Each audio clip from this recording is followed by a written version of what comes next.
여러분은 지금 어디에서 보고 계신가요? 그리고 지금은 몇 시인가요? 댓글로 함께 이야기 나눠주세요. 안녕하세요. 저는 결혼을 딱 한 달 앞두고서 사람의 민낯을 제대로 목격했던 30대 여성입니다. 세상엔 별의별 사람이 다 있다는 건 살면서 어느 정도 알고 있었지만 이렇게 제대로 겪었던 건 이번이 처음이었네요. 이번 일을 겪으며 세상에서 제일 무서운 건 귀신이 아니라 사람이라는 걸 똑똑히 알게 됐습니다. 그나마 결혼 전 그 소름 끼치는 사건이 있었기에 지옥문 앞에서 되돌아올 수 있었네요. 저에게 어떤 일이 있었는지 여러분께 한번 이야기해 보도록 할게요. 제 인생에서 제일 존경스러운 사람이 누구냐고 묻는다면 당연히 전 저희 아빠를 이야기할 정도로 전 아빠를 제일 많이 존경합니다. 아빠는 오랫동안 무역 상사를 운영하셨는데요. 처음엔 아주 작은 업체로 시작하셨다가 제가 점점 크면서 회사도 성장했습니다. 물론 대기업만큼 엄청 큰 규모의 업체는 아니지만 가족들이 부족함 없이 먹고 살 수 있을 정도의 회사였어요. 평생 열정적으로 회사를 운영하신 아빠를 제가 존경하는 이유가 따로 있는데요. 바로 주변 사람들을 누구보다 잘 챙겼기 때문입니다. 저희 아빠는 사업을 하시면서도 늘 직원들을 가족처럼 챙기셨어요. 형편이 좀 어려운 직원이 있다면 보너스라도 챙겨주시기도 하고 직원들 대소사를 마치 가족 일처럼 신경 쓰셨지요. 직원 자녀들의 어린이날이나 크리스마스엔 꼭 용돈 봉투를 챙겨보내고 그날은 일찍 퇴근시켜드리기도 했습니다. 그 모습이 저한테 신기하기도 하고 놀랍기도 했었네요. 그래서 하루는 아빠에게 여쭤본 적도 있었지요. 아빠, 왜 이렇게 직원들한테 잘해줘? 대표가 되면 다 그렇게 하는 거야? 인선아? 사람은 돈으로 보는 게 아니라 이 마음으로 봐야 하는 거야. 이 사람들도 다 우리 회사를 위해 열심히 일을 하는 사람들이잖니. 우리가 이렇게 편안하게 잘 살 수 있는 건 다 열심히 일해준 직원들 덕분이란다. 그 노력을 우리가 잊지 말아야지. 짧은 말이었지만 그 말은 제 가슴에 깊이 박혔습니다. 어릴 땐 그저 아빠가 워낙 좋으신 분이라 그런 줄로만 알았는데 나이가 들면서 보니 아빠의 인생 철학이 회사가 든든하게 유지되는 이유가 되더라고요. 항상 사람 귀한 줄 알아야 한다고 하셨던 아빠도 이렇게 다른 사람을 잘 챙겼지만 엄마 역시 주변 사람들에게 너무나 잘하고 항상 신경을 많이 쓰시는 분이었어요. 전 그런 두 분 밑에서 자라며 자연스럽게 그 마음을 배워갔고요. 가진 게 있을 때 주변을 잘 돌아봐야 한다는 거. 사람을 절대 돈으로 판단하면 안 된다는 거. 그게 바로 저희 집 가훈 같은 거였습니다. 전 그렇게 평범하지만 따뜻한 어린 시절을 보냈어요. 시간이 흘러 전 대학에 입학하게 됐고 공부도 하며 동아리 활동도 열심히 했습니다.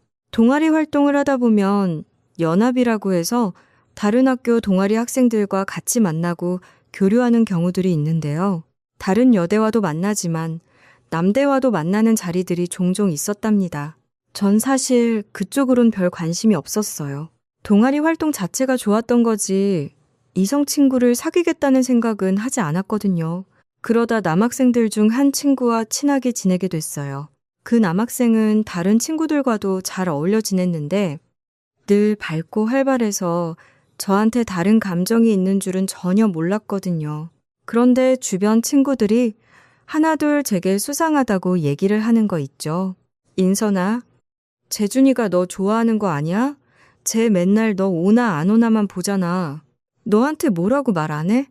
에이, 아니야. 좋아하긴 다른 사람들한테 하는 거랑 똑같던데. 뭘, 아닌데. 진짜 너 좋아하는 거 같은데. 그땐 그저 그 친구가 오해하는 거라고 생각했습니다. 그런데 몇 달이 지났을까? 크리스마스가 얼마 남지 않은 어느 날이었어요. 갑자기 그 남학생한테서 연락이 왔더라고요. 크리스마스에 뭐 하냐는 말이었죠.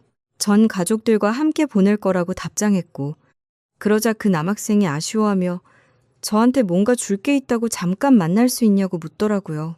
집 앞으로 온다는 그 남학생의 말에 갑자기 왜 저러지 싶은 생각으로 만나게 됐는데 집 앞으로 나가니 그 남학생이 저한테 뭔가 내밀더라고요. 이게 뭐야? 집에 가서 풀어봐.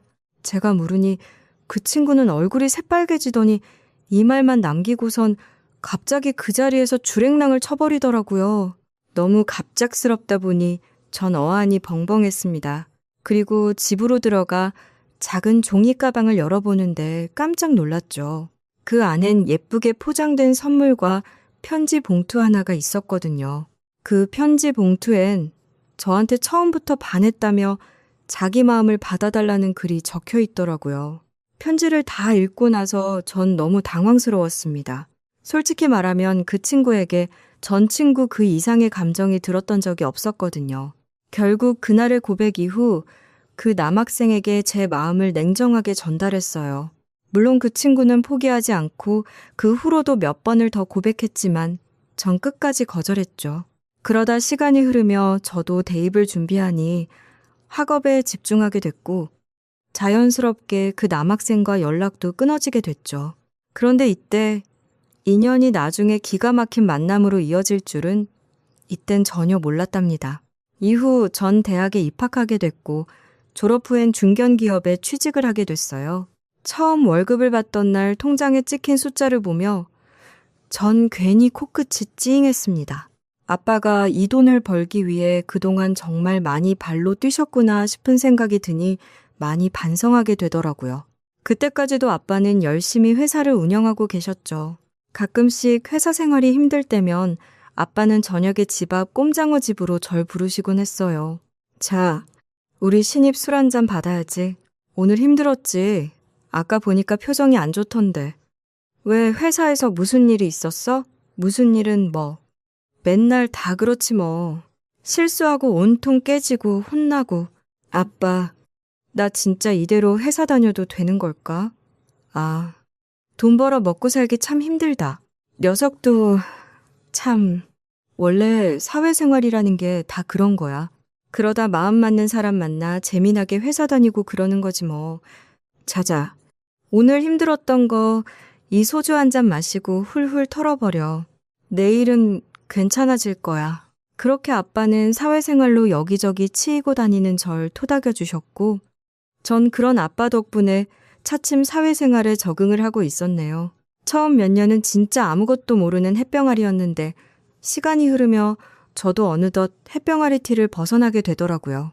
그러다 보니 일도 많이 적응되고 매일 똑같은 하루하루를 보내게 될 때도 많아졌습니다.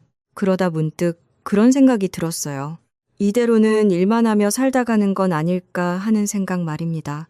그래서 하루는 내가 가고 싶었던 곳으로 마음껏 여행해보자는 생각을 하게 되었죠. 그렇게 전 가고 싶었던 곳들을 쉴 때마다 부지런히 여행을 다녔던 것 같아요.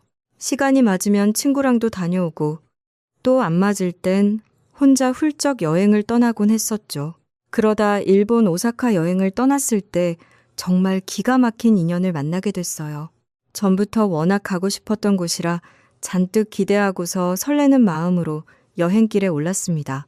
제가 가고 싶었던 곳은 바로 도톤보리라는 곳이었어요.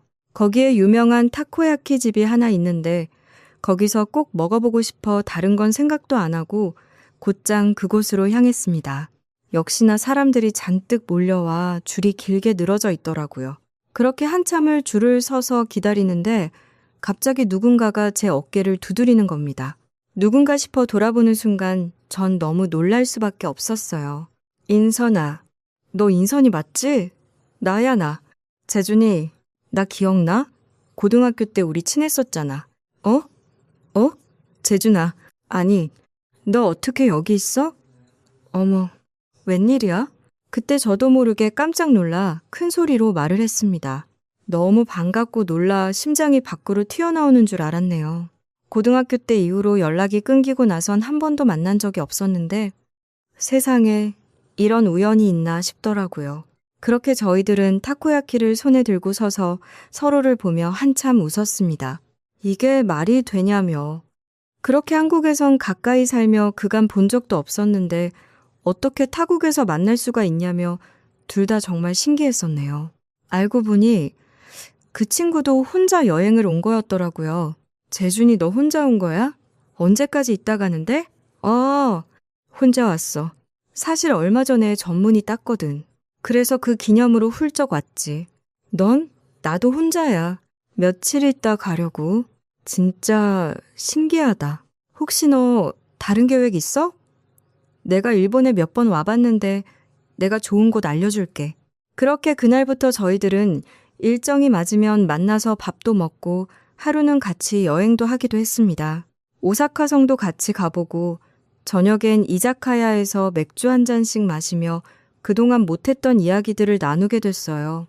고등학교 때 이후로 각자 어떻게 살아왔고 지금은 어떻게 지내는지 정말 많은 얘기를 했습니다.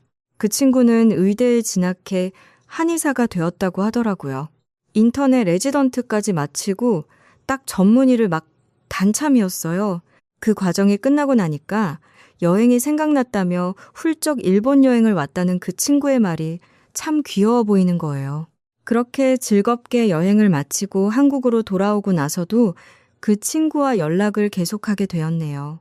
처음엔 그냥 진짜 옛 동아리 친구로서 저도 편하게 연락을 주고받았습니다. 그런데 이 친구의 연락 빈도가 점점 잦아지더라고요. 바쁜 생활을 하면서도 시간 날 때마다 연락이 왔습니다. 퇴근할 시간이 되면 밥 사준다며 나오라고 연락이 오곤 했거든요. 인선아, 내가 진짜 괜찮은 곳 알아뒀거든. 거기 가서 같이 밥 먹을래? 내가 밥 살게. 아니야. 그저께도 너한테 밥 얻어먹었는데. 무슨 또 밥을 얻어먹어. 괜찮아. 그냥 집에 가서 먹을래. 왜? 거기 진짜 예약하기 어려운 곳이란 말이야. 너랑 가서 먹으려고 내가 얼마나 노력해서 예약 잡았는데 같이 가자. 그렇게 그 친구가 조르고 졸라 결국 만나 밥을 먹으러 가면 항상 비싸고 좋은 곳만 절 데리고 가더라고요. 어느 순간부터는 그런 친구의 행동이 조금 부담스럽기도 했고요. 그래도 막상 만나면 서로 재밌게 대화도 나누고 절 참 많이 웃게 했습니다. 전 그 친구와 있는 시간이 참 즐거웠어요. 그렇게 한 몇 달이 지났을까? 그날도 여느 때처럼 서로 웃으며 밥을 먹고 있는데 그 친구가 뜬금없이 얘기를 했습니다. 인선아, 실은 나 너 다시 만나고서 그때 그 감정이 다시 생기더라. 나 너랑 진지하게 만나보고 싶어. 뭐? 뭐? 아무렇지 않게 얘기하는 그 친구의 말이 전 너무 당황스러웠죠. 하지만 그때 전 그 친구에 대한 감정이 그저 친구로밖에 느껴지지 않았거든요. 결국 그 친구의 고백을 거절할 수밖에 없었네요. 전 이렇게 또 이 친구와 어색해지겠구나 생각을 했습니다.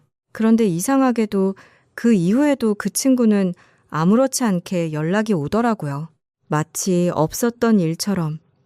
전처럼 또 웃으며 만나 밥도 먹고 같이 술도 마시고 그렇게 또 시간을 보냈었네요. 그러다 잊을만 하면 또 고백하고 거절하면 또 아무렇지 않게 지내다 또 잊을만 하면 고백하길 반복했어요. 물론 저도 이런 상황이 당황스럽기도 하고 괜히 내가 얘한테 희망을 주는 건가 싶어 거리를 두기도 했지만 이 친구는 포기하지 않는 겁니다. 제가 밀어내면 더 자주 연락해서 다가왔다니까요. 그러다 보니 저도 어느 순간 저도 모르는 사이 이 친구에 대한 감정이 스멀스멀 생겼던 것 같아요. 어느 날 그때 제 생일을 앞두고 있었는데 그 친구가 생일날 바빠서 못 볼 것 같다며 저에게 미리 밥을 같이 먹자고 하더라고요. 그렇게 만나 밥을 먹는데 친구가 생일 축하한다며 선물 하나를 저에게 건네는 겁니다. 그리고 그 선물을 열어본 순간 전 깜짝 놀랐어요. 어? 이거 어디서 났어? 기억나? 너 지난번에 길 가다가 이거 보고서 너무 예쁘다고 말했었잖아. 내가 딱 기억해두고 있었지. 그때가 언젠데? 벌써 몇 달이나 지났는데 그걸 아직까지 기억하고 있었다고? 네가 예쁘다고 했잖아. 그러면서 그 친구가 싱긋 웃으며 얘기를 하는데 그 말을 듣는 순간 제 가슴이 두근거리는 겁니다. 그 이후로 저도 그 친구에 대한 태도가 바뀌게 됐어요. 전화를 기다리게 되고 만날 때 좀 더 신경을 쓰게 되더라고요. 결국 10번 찍어 안 넘어가는 나무 없다더니 저도 그렇게 마음을 활짝 열게 됐습니다. 그렇게 저희는 연애를 시작하게 됐어요. 연애를 하면서 보니까 남자친구는 제가 생각했던 것보다 더 다정한 사람이었어요. 바쁜 병원 일 중에도 중간중간 틈날 때마다 연락을 해줬고 약속은 단 한 번도 어긴 적이 없었지요. 작은 것 하나도 그냥 지나치는 법이 없었습니다. 제가 겨울에 손발이 많이 차가운 편인데 추운 날 데이트를 하다 보면 제 손이 진짜 얼음장 마냥 차가웠거든요. 남자친구는 그걸 알고 항상 핫팩을 주머니에 넣고 다녔었고요. 절 만나면 다른 것보다 제 손에 핫팩 먼저 쥐어주곤 했죠. 그런 세심한 배려를 보이는 이 남자친구와 연애하는 건 참 행복하고 즐거웠습니다. 그렇게 1년 사귀다 보니 어느새 이 사람과의 미래도 그리게 되더군요. 저나 남자친구나 30대 중반이다 보니 슬슬 결혼을 생각할 때가 됐다 싶기도 했습니다. 남자친구의 생각도 마찬가지였어요. 그러던 어느 날 그 친구가 절 데려다 주게 됐는데 마침 딱 퇴근하는 아빠와 마주치게 됐습니다. 그렇게 급작스럽게 부모님께 남자친구를 소개해주게 되었어요. 잠깐 집에 들어와 차 한 잔씩 마시며 이야기를 나누는데 남자친구가 부모님께 당당하게 이야기를 하더라고요. 실은 제가 원래 고등학교 때부터 인선이를 쫓아다녔어요. 그땐 제가 좋아한다고 해도 거절했거든요. 이번에도 제가 몇 년을 쫓아다녀서 이렇게 만나고 있습니다. 어머님, 아버님만 허락해 주신다면 저 평생 인선이랑 행복하게 살고 싶습니다. 어머나 세상에, 자네 자신감이 아주 좋구먼. 인선이가 이런 친구를 만나고 있었어? 저희 엄마 아빠는 남자친구를 보고선 무척 흡족해 하시더라고요. 그날 분위기가 얼마나 화기애애했는지 모릅니다.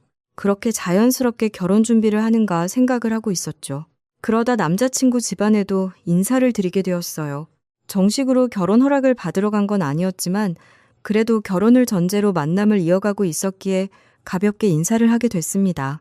그런데 다른 식구들은 다들 절 반갑게 맞아주는데 남자친구의 어머님은 좀 못마땅해 하시는 것 같더라고요. 들어보니 부친께서 사업체를 운영하고 계신다는데 오래 운영하신 건가? 아, 네. 제가 태어나기 전에 시작하셔서 지금까지 운영하고 계세요. 아이고, 그래도 꽤나 사업이 탄탄한가 보구먼. 경제가 어려웠을 때도 많았는데 지금까지 이렇게 잘 운영하신 거면 말 안 해도 탄탄하겠어.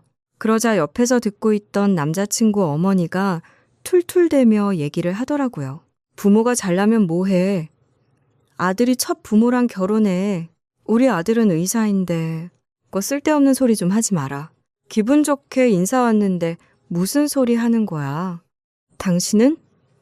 아, 내가 뭘, 난 그냥 객관적으로 얘기하는 거지. 솔직히 의사 아들인데 평범한 직장인 며느리가 탐나겠어? 못해도 난 같은 의사 며느리라도 들어올 줄 알았더니만 남자친구 어머니 말에 전 좀 당황스러웠지만 그래도 옆에서 남자친구 아버지와 여동생이 무슨 소리 하는 거냐며 말려주는 덕분에 거기서 상황은 끝이 났습니다. 하지만 남자친구 어머니가 절 마음에 들어 하지 않는다는 건 그때부터 알고 있었네요. 그래도 마음에 들어 하진 않았지만 크게 반대하시지도 않았습니다. 그렇게 전 결혼에 한 발자국 다가가고 있었죠. 못해도 2년 안엔 결혼하지 않을까 그렇게 막연한 생각을 가지고 있었고요. 그 무렵 아빠는 때가 됐다고 생각하셨는지 전보다 더 열심히 일을 하셨어요. 제가 야근을 하고 집에 돌아와도 아빠가 아직 안 오신 적이 한두 번이 아니었답니다. 아무래도 연세도 있고 그러니 저도 이제 좀 일을 쉬면 어떠나 생각했는데 딸 가진 아빠의 마음은 그게 아니었나 보더라고요. 현관문을 열고 집에 딱 들어갔을 때 아빠 신발이 없으면 전 속으로 또 늦게 오시는구나 하는 생각이 들어 정말 마음이 아프더라고요. 한 번은 자정이 가까운 시간에 아빠가 들어온 적이 있었는데 그런 아빠를 놔주지 않은 적이 있었어요. 아빠, 왜 이렇게 늦게 왔어? 지금까지 일하다가 온 거야? 우리 딸 아직도 안 자고 있었어? 일하느라 고생했는데 일찍 자야지. 아빠가 안 왔는데 어떡해. 자, 엄마도 아직 안 주무셔. 착한 우리 딸. 아빠가 요즘 이래저래 정신이 없다. 그래도 부지런히 일해야 우리 딸 시집 갈 때 뭐라도 지워주지. 역시 걱정하는 건 우리 딸밖에 없구나 싶었죠. 자식이라곤 저 하나뿐이었으니 아빠가 얼마나 제 결혼을 기대하고 계셨겠어요? 혹여나 딸 자식이라도 죽을까 싶어 그렇게 열심히 일하며 제 결혼에 보탬이 되어주고 싶다는 아빠의 말에 전 울컥하기도 했답니다. 그러던 어느 날이었어요. 출근을 하고 나서 청천벽력 같은 소식을 듣게 되었네요. 핸드폰이 울리더니 엄마의 전화가 계속해서 오기 시작했습니다. 원래 직장에 있는 동안엔 엄마가 한 번도 전화를 안 했었는데 뭔가 이상한 느낌이 들어 바로 받았죠. 엄마, 갑자기 무슨 일이야? 무슨 일 있어? 인선아, 네 아빠가 왜? 아빠가 왜? 엄마 무슨 일인데? 아빠가 쓰러지셨단다. 이걸 어떻게 하면 좋니? 아빠 바로 수술 받으셔. 얼른 와라. 얼른. 그 순간 머릿속이 하얗게 변하는 줄 알았습니다. 전 가방을 들고 뛰다시피 회사를 나와 병원으로 향했어요. 가는 내내 심장이 터질 듯 뛰고 손이 덜덜 떨리는 겁니다. 병원에 도착하니 엄마는 수술실 앞 복도에서 서성이고 계셨어요. 그러다 절 보자마자 엄마는 그 자리에서 주저앉아 펑펑 눈물을 쏟으셨습니다. 과다한 업무로 스트레스를 받으시다 보니 뇌졸중이 오신 거더라고요. 다행히 직원들이 빨리 아빠를 발견해 바로 병원으로 이송되어 수술을 받으셨지만 앞으로 어떻게 될지 아무도 알 수 없는 상황이었죠. 저와 엄마는 그저 수술실 앞에서 손만 꼭 잡고 기다릴 수밖에 없었네요. 다행히 수술은 잘 끝이 났지만 의사 선생님의 설명을 들으며 전 또다시 충격을 받을 수밖에 없었어요. 뇌 쪽이다 보니 후유증이 남을 수 있다고 하셨거든요. 사람마다 후유증은 다 다를 수 있고 일단 깨어나는 게 우선이란 말을 듣게 되었죠. 중환자실에 있다가 일반 병실로 옮겨진 아빠를 처음 봤을 때 전 눈물을 참느라 입술을 꼭 깨물어야 했습니다. 그리고 아빠의 상태를 보고선 하늘이 무너지는 줄 알았어요. 아빠 왼쪽 몸에 마비가 온 상태였어요. 처음엔 왼쪽 얼굴부터 팔다리까지 쭉 마비가 와 혼자선 움직이기도 힘들었고 말을 하는 것도 어려웠어요. 평생을 그렇게 우뚝하게, 우직하게 서 계시던 분이 침대에 누워 힘없이 눈만 깜빡이고 계시는데 도저히 믿기지가 않더라고요. 그런 와중에도 엄마는 정말 대단하셨어요. 저라면 바로 무너져 버렸을 텐데 엄마는 단 한 번도 아빠 앞에서 눈물을 흘리긴커녕 슬픈 표정 한번 짓지 않으셨거든요. 날마다 병원에서 아빠 옆에 꼭 붙어 간병한 게 엄마였어요. 제가 일 끝나고 병원에 가면 엄마가 아빠 옆에서 손을 주무르고 계신 모습이 늘 보였습니다. 그런 엄마에게 전 아무렇지 않게 말을 했어요. 엄마, 나왔어. 오늘 날씨 좋던데 아빠랑 뭐 했어? 요 앞에 꽃 폈길래 네 아빠 데리고 구경하고 왔다. 오늘 날이 참 좋더라고. 엄마는 이렇게 밝은 목소리로 저와 아빠에게 아무렇지 않은 척 얘기했습니다. 하지만 그 속은 얼마나 문드러졌을까요? 그런 엄마를 보며 저 역시 씩씩하게 이 위기를 극복해야 되겠다는 생각을 했습니다. 그 시기에 남자친구도 저를 참 많이 배려해줬어요.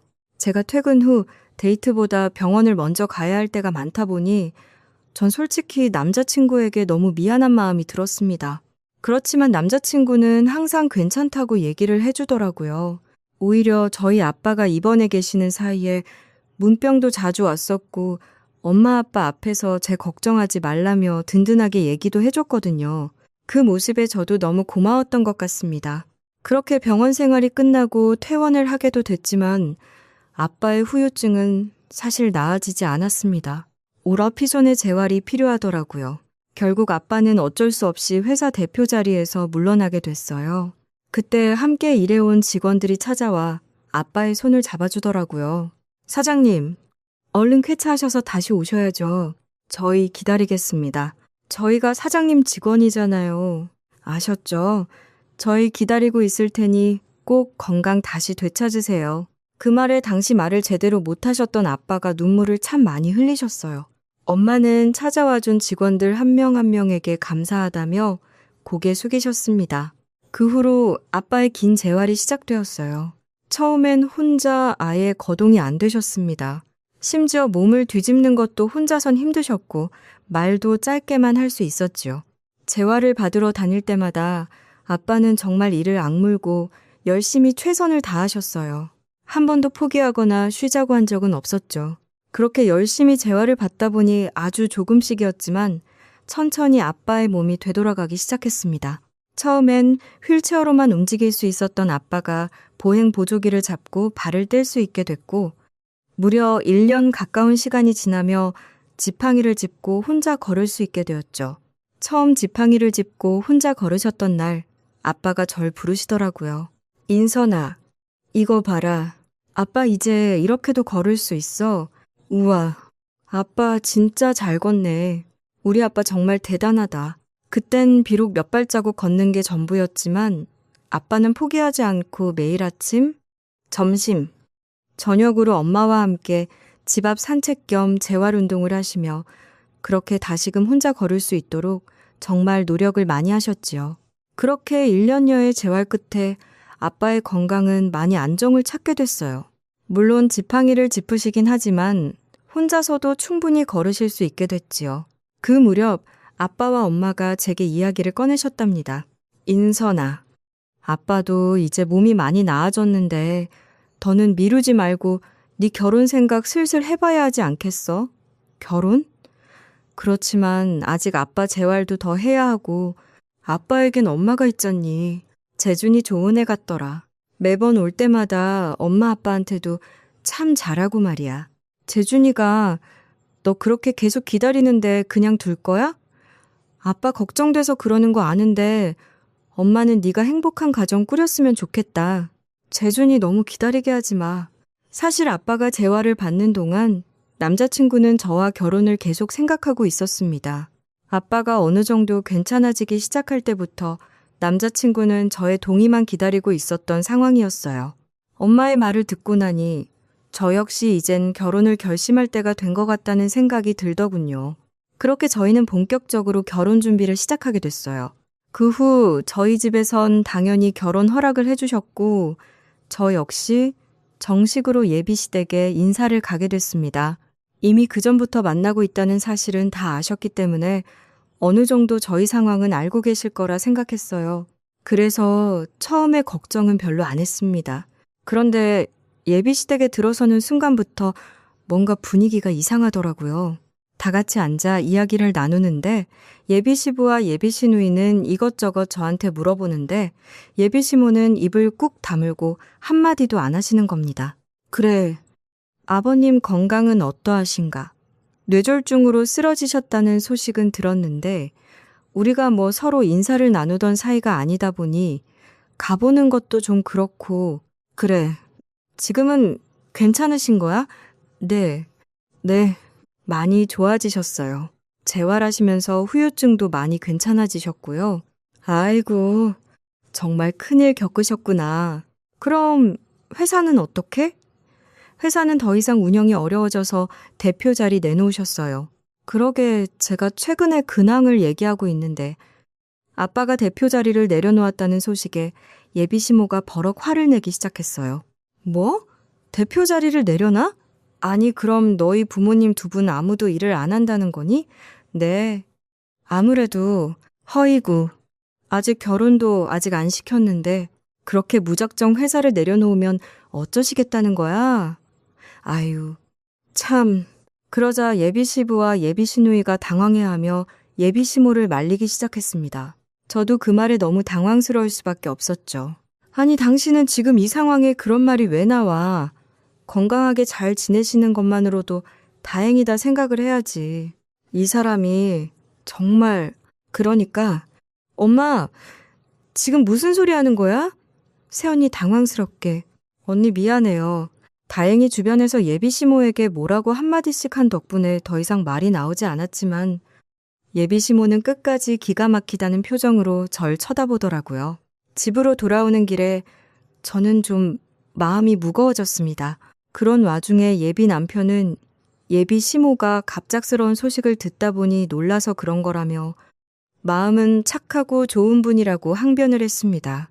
저는 몇 번 만나보지 못했으니 예비 남편의 말이 맞겠거니 생각했어요. 그래도 예비 남편이 적극적으로 결혼을 추진했고 예비 시모를 제외하곤 예비 시댁에선 절 좋아해 주셨기에 그렇게 상견례까지 치러질 수 있었네요. 그리고 대망의 상견례 날. 아빠는 일부러 며칠 전부터 더 열심히 걷기 연습을 하셨습니다. 지팡이를 짚긴 하지만 그래도 딸 상견례 자리인데 반듯하게 가야 한다며 말입니다. 약속 시간에 맞춰 식당에 도착해 안으로 들어갔더니 이미 예비시댁 식구들은 장소에 도착한 상황이더라고요. 그런데 아빠가 지팡이를 짚고 들어오시는 걸 보자마자 예비시모의 표정이 잔뜩 굳어졌어요. 서로 반갑게 웃으며 인사하고 자리에 앉아 식사가 나오는 와중에도 예비시모는 뭔가 마음에 들지 않는 듯한 표정을 짓고 있었거든요. 그런 예비시모의 표정이 마음에 걸리셨는지 엄마가 먼저 말을 거시더라고요. 안사돈께서 어디 불편하신 게 있으신가요? 아까부터 말씀을 통 안 하셔서요. 아니, 그게 아니고. 근데 저 지팡이는 계속 저렇게 짚고 다녀야 한답니까? 들어보니 재활받고 괜찮아지셨다던데. 갑작스러운 예비 시모의 말에 저희 부모님은 조금 당황해 하셨어요.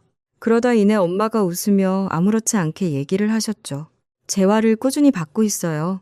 근데 이게 한순간에 다 좋아지는 건 아니라서요. 그래도 너무 걱정 안 하셔도 됩니다. 앞으로도 꾸준히 재활 받을 거고 남편은 제가 옆에서 책임지고 돌볼 거니까요. 그게 어디 마음대로 되나요? 보아하니 결혼할 때 같이 걷지도 못하겠구먼. 그러자 아빠가 당황하셨지만 웃으며 대답을 하셨습니다. 아, 그래도 제가 우리 딸 결혼식 땐 같이 걸으려고 요즘 연습 많이 합니다. 아유, 그럼요. 충분히 가능하실 것 같은데요. 저희 아내 말은 너무 신경 쓰지 마십시오. 이 사람이 뭘 잘 몰라서 그렇습니다.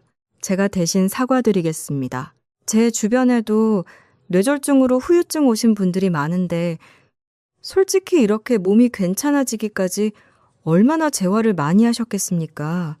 이게 뭐 쉬운 일도 아니고요. 정말 대단하십니다. 아닙니다. 다 가족들이 많이 도와준 덕이죠. 겨우 예비 시부가 황급히 분위기를 돌리려고 얘기를 한 덕에 가라앉았던 분위기가 겨우 풀릴 수 있었지만 전 내내 예비 시모의 태도가 걸렸어요. 예비 시모는 그 뒤로도 뭔가 말을 해보려고 했지만 예비 시부는 예비 시모에게 아무 말도 하지 말라는 듯 눈짓을 보내는 듯 했습니다. 결국 예비 시모는 상견례 내내 찡그린 표정으로 앉아 아무 말도 하지 못했고요. 식사가 끝나고서 예비 시부와 예비 남편 모두 저희 부모님께 따로 찾아와 죄송하다고 머리를 숙였습니다. 그 와중에도 예비 시모는 멀찍이 떨어져 아무 말도 하지 않고 가버렸어요. 너무 속상하고 기분이 좋지 않았습니다. 이걸 어떻게 해야 하나 싶기도 하더라고요. 그나마 그땐 예비 시모를 제외하고선 다들 좋은 분위기였기 때문에 어떻게 예비 시모와 잘 지낼지가 걱정이었지. 결혼에 대해 고민한 건 아니었거든요. 그런데 문제는 예비 남편이었어요. 상견례 이후 예비 시모는 더욱 노골적으로 결혼이 마음에 들지 않는다는 마음을 표현한 모양입니다. 그래서 그런지 예비 남편이 예비 시모에게 점점 휘둘리기 시작하는 거 있죠. 하루는 웨딩드레스를 보러 가기로 한 날이었어요. 그렇게 설레는 마음으로 준비를 하고 있는데 예비 남편이 제게 전화를 해왔더군요. 안 그래도 나 이제 거의 다 준비해서 나가려 하는데 왜 전화했어? 그게 인선아, 우리 엄마한테 한 번만 네가 전화해주면 안 돼? 왜? 어머님한테 왜 전화를 해? 아니, 드레스 보러 가는데 엄마한테도 같이 가자고. 인선이 네가 한번 전화해봐. 네가 우리 엄마한테 싹싹하게 굴면 엄마가 그래도 마음이 열리지 않을까? 전 예비 남편의 말이 너무 어이가 없더라고요. 지금껏 저한테 그렇게 쌀쌀맞게 구셨던 분인데 제가 싹싹하게 다가간다고 해서 마음이 풀리겠습니까?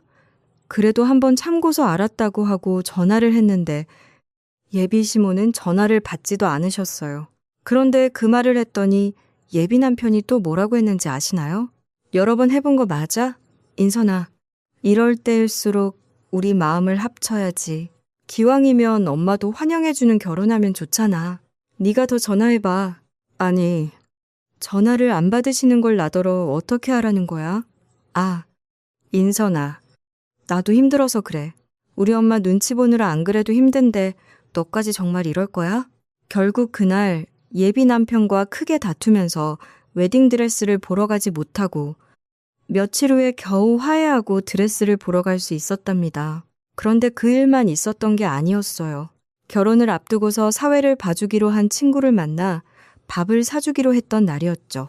같이 약속까지 다 하고 가고 있는 와중에 예비 남편의 표정이 갑자기 어두워지더니 중간에 차를 세우며 저더러 혼자 가라고 하는 겁니다. 갑자기 나더러 혼자 가라고? 갑자기. 왜? 아니, 같이 보기로 했잖아. 요새 바빠서 겨우 약속 잡은 건데 엄마가 당장 집에 오라 하시는데 어떻게 그럼? 뭐? 어머님이 집에 오라 그랬다고? 아니, 그래서 간다고? 지금 상황 얘긴 했고? 근데 엄마가 나 장가갈 생각하니까 우울하다는데 어떡하겠어. 네가 좀 이해해줘. 그 말을 듣는 순간 저는 머릿속이 너무 복잡해졌습니다. 중요한 순간마다 그렇게 예비 시모는 마치 결혼을 해박 놓듯 예비 남편을 불렀거든요. 문제는 예비 남편이 중간에서 그걸 정리하는 게 아니라 예비 시모 뜻대로 움직여버렸다는 겁니다. 슬슬 전 걱정이 앞서기 시작했어요. 정말 이대로 결혼해야 하나 수많은 생각이 오고 갔습니다. 그렇지만 엄마 아빠는 외동딸 결혼한다고 잔뜩 기대까지 갖고 계시고 안 그래도 저랑 버진로드를 걸어보시겠다고 열심히 재활을 받는 아빠와 그 옆에서 아빠를 돕는 엄마에게 도저히 이런 말을 꺼낼 자신이 없더라고요. 예비 남편은 결혼식만 올리면 진짜 중심을 잘 잡고 제 편이 되어주겠다고 하는데 말만 그럴 뿐 정작 행동으로 보이는 건 없으니 정말 미칠 노릇이었지요. 그렇게 결혼식이 점점 다가왔고 딱 한 달이 남은 시점이었어요. 그날 저녁 퇴근을 하고 집으로 향하는데 어쩐 일로 예비 시모에게서 전화가 왔습니다. 퇴근을 했냐며 잠깐 할 말이 있다고 만나자더라고요. 그렇게 전 퇴근 후 약속 장소로 나가게 되었죠. 카페에서 시모를 마주하고 자리에 앉자마자 예비 시모가 단도직입적으로 말을 하셨어요. 너도 알겠지만 나 우리 아들이랑 너랑 결혼하는 거 그다지 마음에 안 든다. 알지? 네, 알고 있습니다. 그래, 그래도 아들이 좋다는데 어쩌겠니. 내가 이러려고 우리 아들 애지중지 키운 건 아니거든. 대신 내가 너 결혼하는 거 앞으로 별말 안 할 테니까 네가 몇 가지 약속을 해줘야 되겠구나. 네? 약속이요? 갑자기 무슨 약속이요? 그러자 예비 시모는 가방에서 종이 하나랑 펜을 꺼내 그걸 제 앞에 놓더니 당당하게 얘기를 하셨습니다. 내가 하도 답답해서 좀 알아봤다. 너희 아버지 알고 보니까 평생 지팡이 짚고 걸어야 할 것 같다던데. 거기다가 지금 너희 부모님 월세 산다며? 나 참 정말 어이가 없어서 사업체까지 운영했다더니 지금껏 넉넉하게 산 척한 거니? 뭐라고요? 제 뒷조사 하셨어요? 뭐 뒷조사라면 그렇고 그냥 정보를 알아본 거지. 어찌됐건 지금 상황은 그런 거 맞잖아. 내가 이거 알고서 솔직히 이거 뒤엎으려다가 말았다. 괜히 우리 아들한테 얘기하면 상처만 될 것 같고 너랑 나랑만 아는 비밀로 하되 네가 내 말 잘 따라주면 나도 가족들한테 별말 안 하고 그냥 지나가마. 그러니 거기다가 얼른 각 썼어. 예비 시모는 말 그대로 결혼은 허락해 줄 테니 자기 뜻대로 제가 움직이길 바랐던 겁니다. 그러면서 무슨 선심 쓰듯 저한테 말을 하더라고요. 저는 너무 당황해 바로 말이 안 나왔습니다. 이대로 너 우리 집에 시집 오게 하면 분명 내 아들 벌어놓은 돈으로 등골 빼먹으려 할 거 아니냐. 그거 아니면 각서 써야지. 안 그러니? 이거 재준이도 다 알고 있나요? 어머님, 이렇게 하시는 거 재준이도 괜찮다고 생각할까요? 우리 아들이야 내 말이라면 당연히 듣지.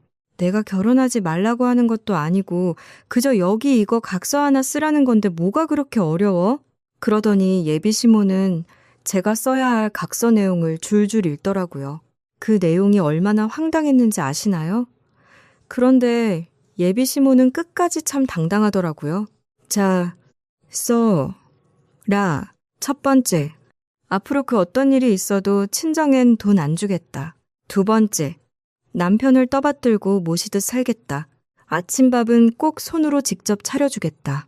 그리고 세 번째, 매 주말마다 시댁에 꼭 방문하겠다. 이 정도는 기본이잖니? 내가 뭐 무리해서 부탁하는 것도 아니고 솔직히 월세 사는 친정에 비하면 우리가 월등히 낫지 않니? 그럼 네가 당연히 우리한테 잘해야지. 내가 걱정스러운 마음에 예방하는 거니까 기분 나쁘더라도 이해하렴. 얼른 써서 거기다 사인해. 전 예비 시모의 말에 허탈한 웃음이 나왔습니다. 펜을 들고 있는 제 손이 덜덜 떨리더라고요. 그러고선 이내 숨을 크게 들이쉬고 난 뒤 예비 시모에게 물었습니다. 저희 집이 부족하니까 대신 시댁이 풍족하니 그만큼 제가 해야 한다는 말씀이시죠? 그래. 뭐 말귀는 잘 알아듣네. 그러니까 그 각서 써서 지켜야 한다고. 알았니? 그 말에 전 펜을 그대로 내려놓고선 예비 시모에게 다시 종이를 밀었습니다. 그러자 예비 시모가 황당하다는 듯 절 쳐다보며 말을 하시더라고요. 예, 뭐하니? 이걸 왜 다시 줘? 기억 못하겠어?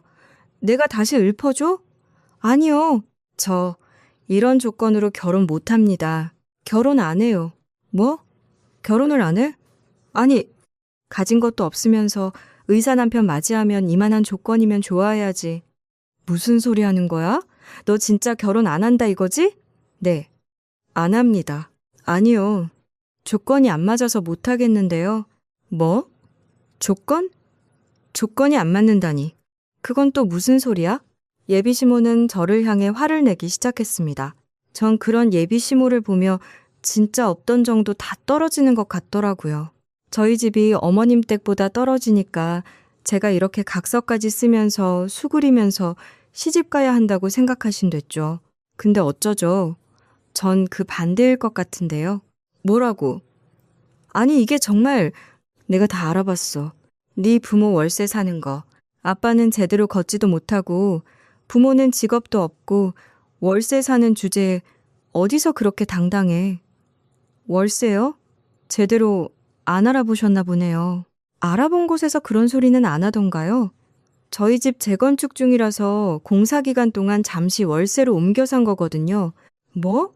재건축이라니? 무슨 재건축? 전 당황해하는 예비 시모를 보고 그 종이 위에 원래 저희 집이 있던 그 주소를 쓱쓱 써내려갔습니다. 못 믿으시겠으면 직접 확인해 보세요. 여기가 저희 집이니까. 생각해보니까 전 이런 집엔 시집 못 가겠네요. 저희 아빠가 늘 사람 귀한 줄 알아야 한다고 말씀하셨거든요. 그런데 어머님은 사람 귀한 줄도 모르고 자기 자신만 귀한 줄 아시네요. 저 이런 집에 시집 못 갑니다. 저 파혼하겠습니다. 좋으시죠? 그렇게 파혼을 외치셨는데 행복하시겠네요. 그럼 이만. 그렇게 전 한마디를 날리고 자리에서 일어났습니다. 예비 시모는 뭔가 말을 하려고 했지만 전 뒤도 돌아보지 않고 카페를 나와버렸네요. 그날 저녁 제 휴대전화로 전화가 빗발치기 시작했습니다. 예비 남편과 예비 시모가 번갈아가며 제게 전화를 해오더라고요. 처음엔 그냥 받지 않으려고 하다가 예비 남편의 전화만 받았습니다. 그러자 예비 남편이 애원을 하며 붙잡더라고요. 인선아, 미안해. 내가 엄마한테 제대로 설명을 안 했나 봐. 제발 파혼만 하지 말자. 어? 엄마가 뭘 몰라서 그랬어. 정말 미안해. 인선아, 뭘 몰라. 우리보다 한참은 나이가 많으신 어르신이 모르게 뭘 몰라. 보아하니 자기들 급에 맞는 며느리 드리고 싶다고 대놓고 얘기하시는데 내가 그 말을 듣는 순간 정신이 번쩍 들더라고. 나 도저히 너랑 결혼 못해. 아니, 안 해. 그러니까 앞으로 나한테 전화하지 마. 인선아 미안해. 내가 진짜 잘못했어. 앞으로 다시 엄마 안 봐도 돼. 네가 안 보겠다고 하면 안 봐도 되니까 제발 나랑 헤어지자고만 하지 말아줘. 이제 와서? 지금까지 너희 엄마가 그럴 땐 단 한 번도 내 편 안 들어주더니 이제야 네가 그런다고? 이미 끝났어. 버스 떠났다고. 우리 다시는 보지 말자. 결국 전 예비 남편에게 파혼을 통보하고 전화를 끊어버렸어요. 이후에도 전화가 계속 왔지만 그 후로도 받지 않았답니다. 제가 전화를 받지 않자 예비 남편은 울며 불며 저희 집에 찾아오기 시작했어요. 전 이미 부모님께 파혼 얘기를 꺼낸 터라 부모님은 예비 남편을 달래 보내셨죠. 솔직히 처음엔 그냥 파혼만 얘기했지.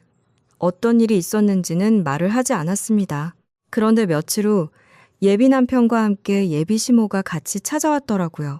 퇴근하고 집에 갔더니 집 앞에 예비 남편과 예비 시모가 앉아 있더라고요.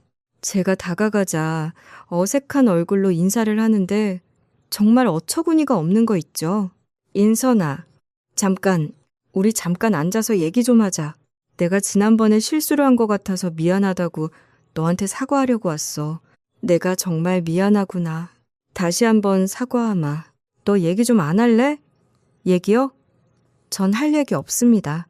그리고 이렇게 마음대로 찾아와서 저희 부모님 난감하게 하지 말아주세요. 더 찾아오시면 경찰 부르겠습니다. 그러자 예비 시모가 난감해하며 달려오더니 제 팔을 부여잡고 미안하다고 사과를 하기 시작했습니다. 전 이 상황을 제대로 끝을 내야 되겠다는 생각이 들었죠. 그래서 예비 시모가 한 것과 똑같이 말했습니다. 그럼 각서 쓰세요. 저한테 그러셨던 것처럼 각서 쓰시라고요. 뭐? 각서? 네. 그때 그러셨잖아요. 급이 안 맞으니 약속이라도 받아내서 결혼시키겠다고 그러신 거 기억 안 나세요? 저도 생각해보니까 각서라도 받아야 제 마음이 좀 풀릴 것 같은데 왜요? 못 쓰시겠어요? 그러자 예비 남편은 당황해하며 예비 시모에게 따져 묻기 시작했어요. 엄마 그게 무슨 소리야? 각서라니? 그냥 만나서 몇 마디 했다면서 각서가 무슨 말이야? 아니 그게 있지. 난 제대로 모르고서 아유 진짜 엄마 어떻게 그럴 수가 있어. 알고 보니 예비 남편한텐 무슨 일 때문에 제가 파혼을 결정했는지조차 제대로 설명도 안 했던 모양이더군요. 예비 남편은 예비 시모를 향해 화를 내기 시작했고 예비 시모는 난감한 표정으로 제대로 말도 하지 못했습니다. 전 그런 두 사람을 놔두고 집으로 그냥 들어가 버렸어요. 그 후 예비 남편은 제게 진심으로 미안하다는 연락이 왔습니다. 더 이상 자신이 절 잡을 수도 없겠다고 사과를 하더라고요. 그렇게 저희 인연은 완전히 끝이 났습니다. 그리고 얼마 후 전 그 남자친구의 소식을 듣게 됐어요. 바로 부산으로 내려가 살게 됐다는 소식이었죠. 들어보니 자기 엄마와 아예 인연을 끊고 간 거더라고요. 사실 그 이야기를 들었을 땐 좀 안타깝긴 했습니다. 그 사람 자체가 완전히 나쁜 사람은 아니었거든요.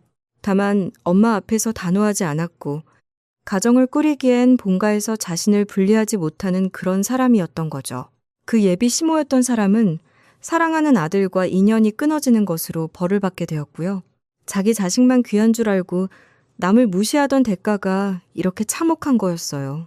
지금은 그날의 사건 이후 1년 정도가 지났고 재건축된 아파트 입주를 준비하고 있습니다. 지금도 전 부모님과 함께 살며 아빠 재활도 도와드리고 행복하게 잘 지내고 있습니다. 정확하게 무슨 일 때문에 파혼했는지 부모님께 말씀드리지 못했지만 그래도 어느 정도 예상은 하셨는지 부모님께선 별다른 말을 하시진 않으셨어요. 하지만 많이 속상해 하셨습니다. 그래도 제가 더 행복하게 잘 지내는 모습을 보여드린다면 제 걱정을 하지 않으실 거란 생각으로 요즘 행복하게 지내려 노력하고 있어요. 솔직히 전 그때 파혼하길 너무 잘했다고 생각합니다. 사람이 사람을 돈으로 볼 때 그 끝이 어떤지 똑똑히 봤으니 말이죠.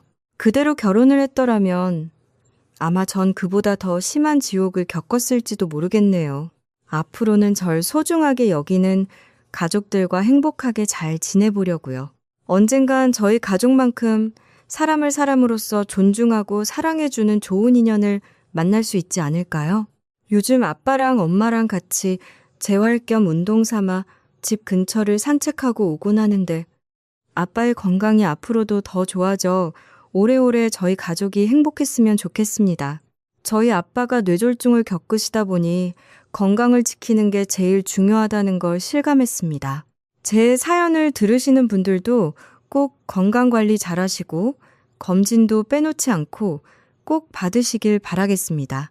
지금까지 들어주셔서 정말 감사합니다. 오늘도 끝까지 함께 해주셔서 감사합니다. 듣고 싶은 이야기나 보고 싶은 주제가 있다면 댓글로 남겨주세요. 여러분의 이야기도 기다리고 있겠습니다. 영상이 재미있으셨다면 좋아요와 구독도 부탁드립니다. 다음 사연으로 다시 찾아오겠습니다.